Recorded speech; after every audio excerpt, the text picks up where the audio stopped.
What has the last decade been like for you? Boy, the last decade, it's been a really roller coaster ride, I must say.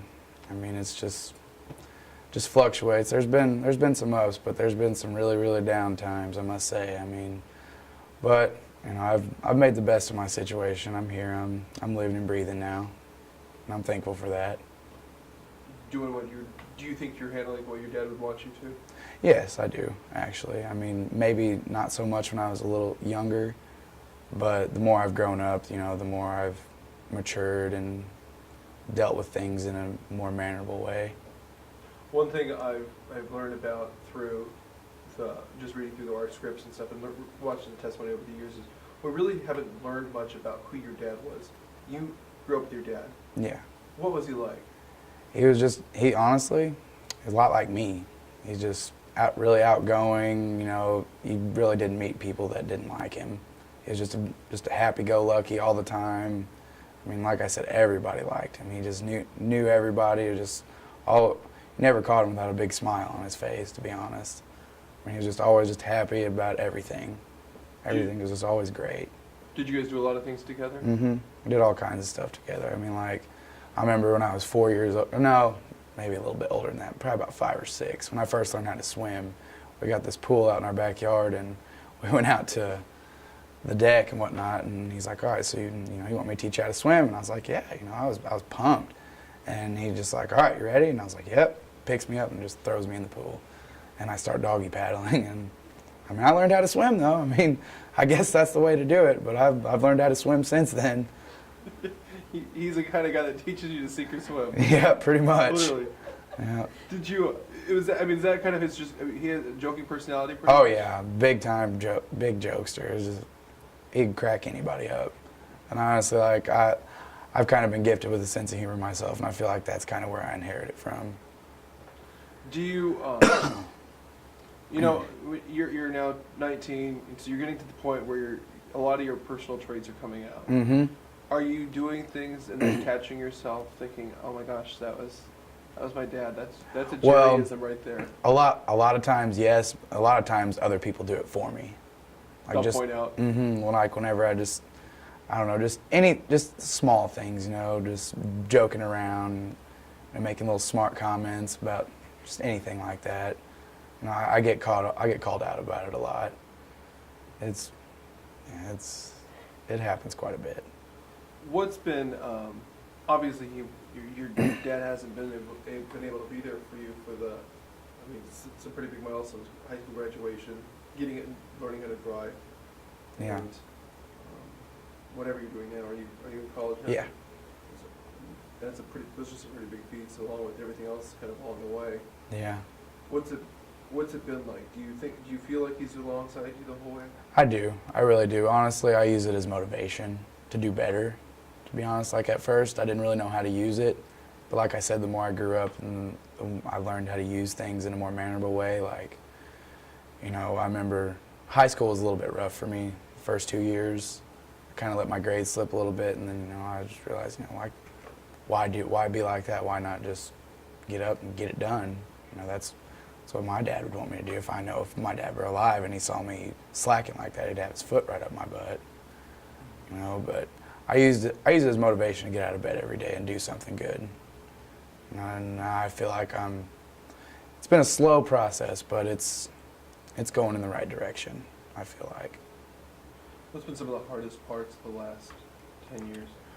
Well, just needing guidance, I guess, more or less, because I've learned that a child needs to have both perspectives from a mom and a dad.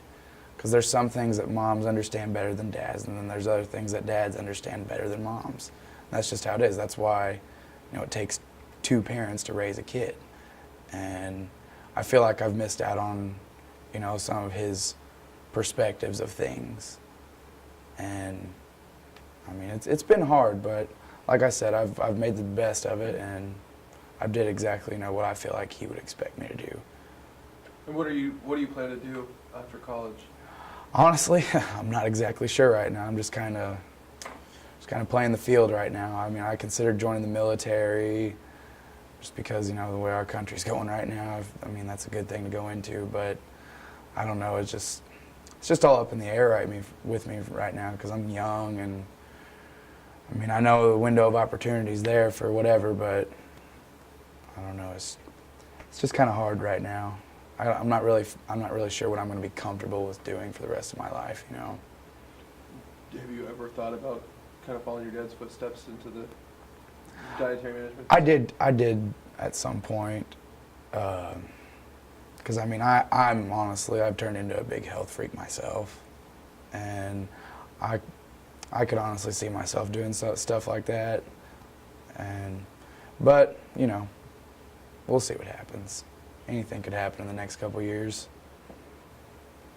What keeps you going every day?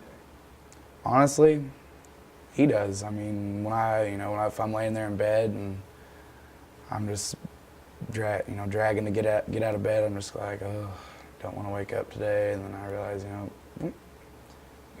I feel like he kind of gives me that extra kick in the morning, and I get up and live my life every day, just how I'm supposed to. Did you have to testify? I did, yes.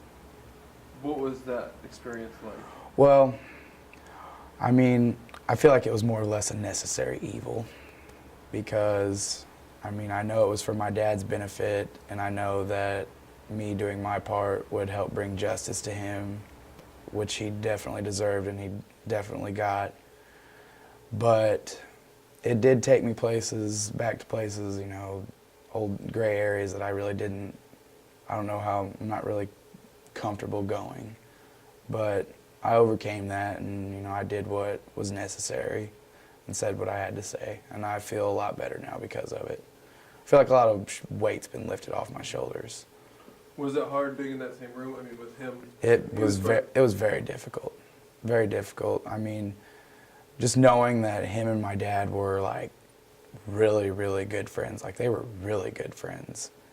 And to know that he's carried on this past 10 years with that on his back, I don't understand how somebody can do that. And it's just, all it would have taken was for him to say, I'm sorry. Because I've learned, growing up, seeing things that I've seen, things like that happen all the time, and really, I mean, all it would have taken was, I'm sorry, I made a mistake. And I would have honestly forgiven him for that. Because I understand it was an accident, but he's just worried about his own butt. He's trying to blame somebody that's not here anymore that can't defend themselves. That's very unethical, I think. And I honestly could never forgive him for that now. Do you ever think about what your dad would be thinking? I mean, saying I have thought about that a lot, and that's what really got at me the most, because, like I said, because they were such good friends, and I know how I am with my good friends. I know they would not do that to me. I know if I was in the situation with one of my best friends, they would say, yeah, I made a mistake. They wouldn't sit and blame it on me while I'm buried underneath the ground. But that's exactly how he would feel.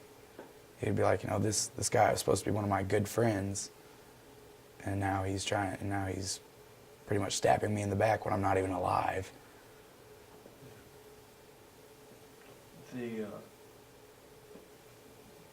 Were you there for the verdict?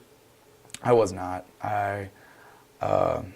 Early on in the day, I was there for the closing statements, and it kind of got a little tough for me and my younger sister, and she wanted to go home too, so her and I we left and let my mom and Lori and Beth and my grandma stay there.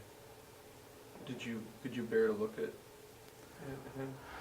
Well, for the past couple years, pretty much the whole time, it's really been difficult. Like, I haven't really had to see him, but when I was younger, I couldn't bear to look at him without, I don't know, it was hard to look at him. But this go around, me being grown up, I felt, I stared him down a couple times because I felt like, I don't know. I felt like that's what I could do. I felt like that was a stepping forward progress for me. Still has to answer at the end, so I don't know. Is there anything else you'd like to share with us?